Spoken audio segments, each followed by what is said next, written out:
धुळे तालुक्यातील आमदळ या गावात गेल्या अनेक वर्षापासून मेंढपाळ आणि गावकऱ्यांमध्ये गुरे चारण्यावरून वाद निर्माण होत आहे। याबाबत गावकऱ्यांकडून धुळे वन विभागाला वारंवार मागणी करून देखील कुठल्याही प्रकारचा तोडगा निघाला नसल्यामुळे काल गुरे चारण्यावरून गावांमध्ये वाद निर्माण झाला। गुरे चारण्याच्या कारणावरून मेंढपाळ समाजातील काही तरुणांकडून गावकऱ्यांना बेदम मारहाण करण्यात आली असून 2 तरुण यामध्ये गंभीर जखमी झाले आहे। गेल्या अनेक वर्षापासून आमदळ गावातील गावकऱ्यांकडून वन विभागाकडे वनक्षेत्रावर गुरे चरणाऱ्यांवर बंदी घालण्यात यावी अशी मागणी करण्यात आली होती।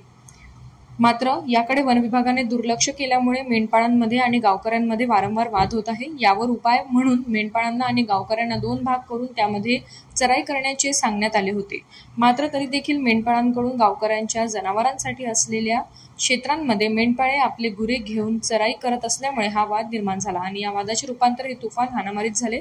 त्यामुळे हा सर्व प्रकार रोखण्यासाठी वन विभागाने या वनक्षेत्रावर पूर्णपणे गुरे चरण्यास बंदी आणावी आणि वन हे सुरक्षित ठेवण्यात यावे, जेणेकरून मेंढपाळांमध्ये आणि गावकऱ्यांमध्ये होणारा वाद थांबेल। त्यामुळे वन विभागाने या प्रकरणाकडे गांभीर्याने लक्ष द्यावे अशी मागणी गावकऱ्यांकडून करण्यात आली।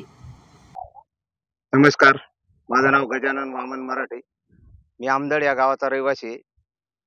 आमच्या गावात हे जे तुम्ही समोर बघताय हा परिसर, हा संपूर्ण फॉरेस्ट खात्याच्या म्हणजे वन विभागाच्या ताब्यातला परिसर आहे।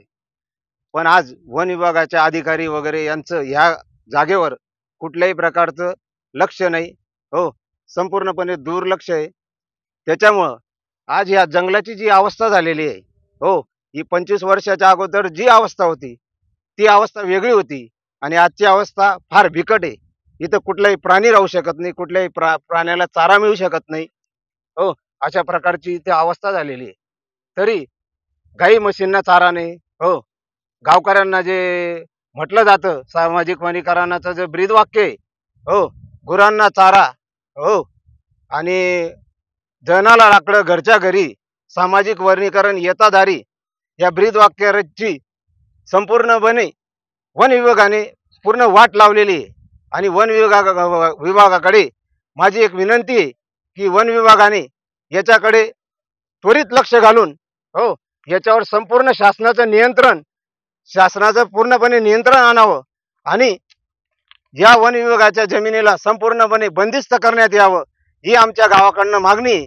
आणि ही मागणी गावाकडनं करण्याचं कारण आहे की या जमिनीवर कुठलेही व्यक्ती, जनावर चारणारे व्यक्ती, मेंढपाळ चारणारे व्यक्ती यांच्यात वाद होतो आणि या आपसातातल्या वादामुळं काही घडू शकतं।